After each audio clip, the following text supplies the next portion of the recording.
Oh, hey. So, welcome back. My name is Courtney, and this is the accounting struggle. So, today I have another video for you. This one is on Busy Season 101, the basics. So, I've already written this blog, and that is posted on the website at theaccountingstruggle.com. You should and could go there. Go ahead and sign up and get subscribed to that as well so that you can stay up to date. I release a new video, or I release a new video here on the channel every other week, and I do a blog every week on Tuesdays. That's my goal, is to do them on Tuesdays, to release them on Tuesdays, but don't look for consistency because I ain't got time.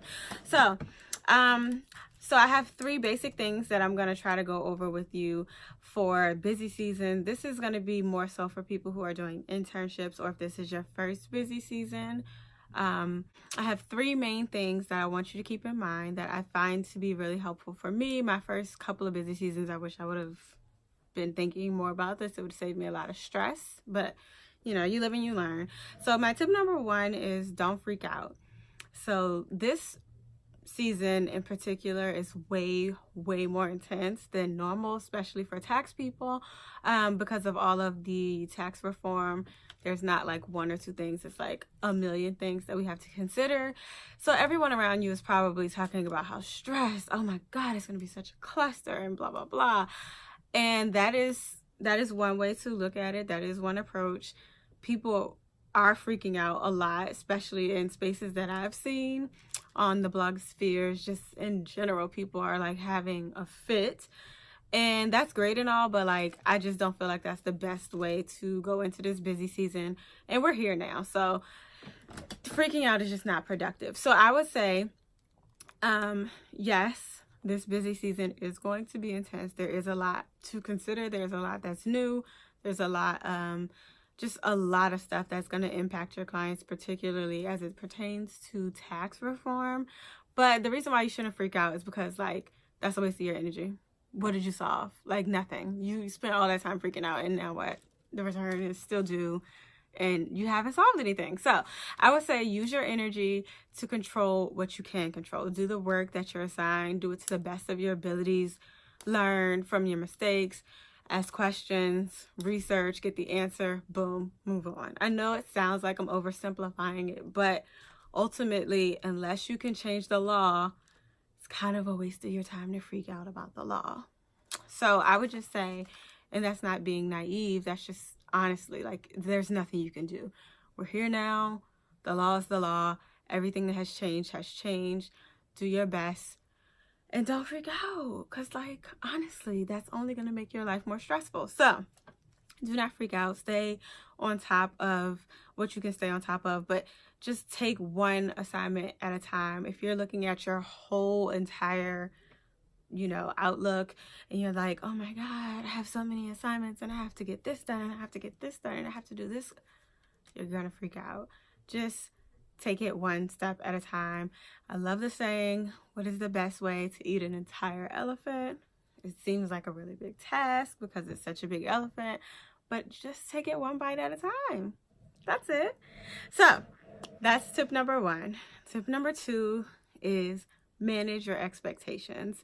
If this is your first busy season, you've probably heard people tell you stories about it, and oh my God, it's going to be so crazy, but maybe you haven't gone through it before. So understand and expect that you will be working a lot more. If you're in public accounting, you're probably working like a minimum of 55 charge hours, which I would think takes at least 65 real hours to achieve per week. So if you're in like a big four, you probably do that by Wednesday. So I mean, yeah, you're going to be working ungodly hours just all day long. All the live long day you're working and working and working and working. So just expect that that's going to be the reality. So tell the people in your life, like, let them know, hey girl, I know we usually do lunch every Saturday morning, or hey, I know I usually talk to you every day, Ma, at 5 o'clock, but don't call me at 5 because I'm still at work. And people are going to be like, oh, what time do you get off? I don't get off. I just go to bed when I'm done mentally for the day. So just let the people in your life know, hey, this is a really busy time. I'm not going to be hanging out as much. I'm not going to be able to do as much. I'll see you after April 15th. And if you manage those expectations and you go into this busy season understanding that things will be different, you are going to work hard, you are going to work a lot, then you won't be setting yourself up for disappointment. But if you think that you're going to be able to still live your same, like, exciting, I travel every weekend getaway, I go here, or I watch Netflix every Sunday, like, that's just, you have to manage those expectations, because that is going to be different, and you're gonna have to do. So that's 2 tips so far. Don't freak out, manage your expectations. The third is mind your health. So your health is very important always, but particularly this time of year, mentally, spiritually, and physically. Physically, you should be trying to do your best to stay on top of your health, because it's winter and you're probably going to get sick, because that's what people do in winter.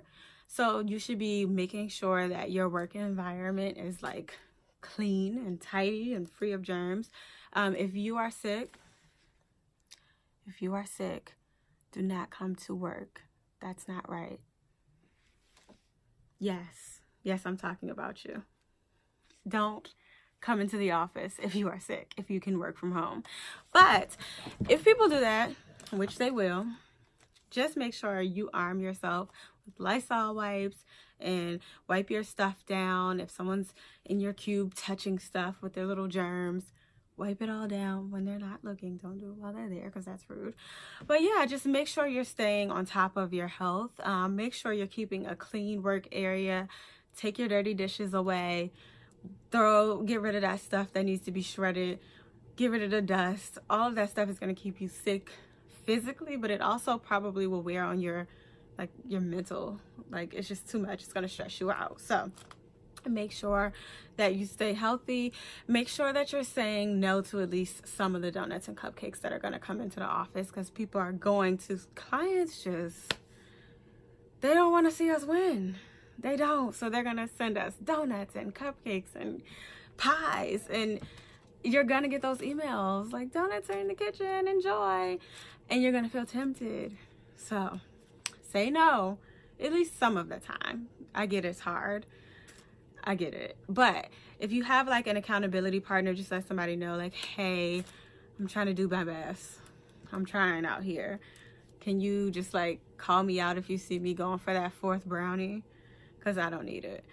And just give them permission to be like, no, you don't need that. So you just hold each other accountable. Try to take advantage of any office activities that involve health. I know in my office they do, like, yoga days and spinning classes and stuff like that. That kind of stuff is really helpful. It's good to get away from the office and get some physical exercise in. If you can, do stuff like, oh, I'm going to take the stairs today, or I'm going to just every 20 minutes I'm going to get up and move around, go to the bathroom, go to the kitchen and get some more water. Just little movements throughout the day will help you, so that you're not just completely confined to your desk, because, you know, physically that just isn't healthy for you. And try to work out. Like, don't completely throw away your gym routine. Like, I personally, I'm obviously not someone, I'm not in shape, but I do try to work out. I work out in the morning before I go to work, just like 30 to 45 minutes of cardio. So get in what you can. Don't completely give up on your health just because you're busy. Don't abandon it, because it's only going to make your work load even heavier if you're having to do it while you're sick or while you don't feel in the best shape. So stay on top of your physical health and your mental health, but also your spiritual health. I guess mental and spiritual go together. So if you can control your emotions this time of year, that will take you a long way. I'm really, really trying my best not to cry all this busy season. That's my goal. So just have daily affirmations. Mine is, no tax return formed against me shall prosper. I think that's a really important thing to continuously repeat, because some clients or some particular projects that you're working on can be so stressful, and you're just on your 60th or 70th hour of this one client. You just never want to see their return again. You never want to see their stuff again, and it just gets to be very stressful. there are going to be moments where you feel completely overwhelmed with the amount of work you do. Just remember, at the end of the day, yes, it's work, it's your career, and it's your life, so it is important, but it's not brain surgery. So no one's gonna die if you don't do this correctly. Like, yes, take it seriously, because it is serious, but just put it all into perspective, and don't be like losing your own mental health and unraveling and letting your life fall apart because I have to get this client done. Like, it's just, girl, it's not that serious. I don't think it is. But anyway, yes, show it the respect that it deserves, but don't lay down your life. Just don't. I'm not. You can. I'm not going to do it.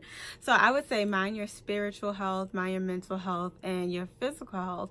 Just make sure you're meditating, mindfulness, writing down at least one time a day, like, I'm grateful for this, and not in like a cheesy way. Just try to make it like something that you're really taking seriously.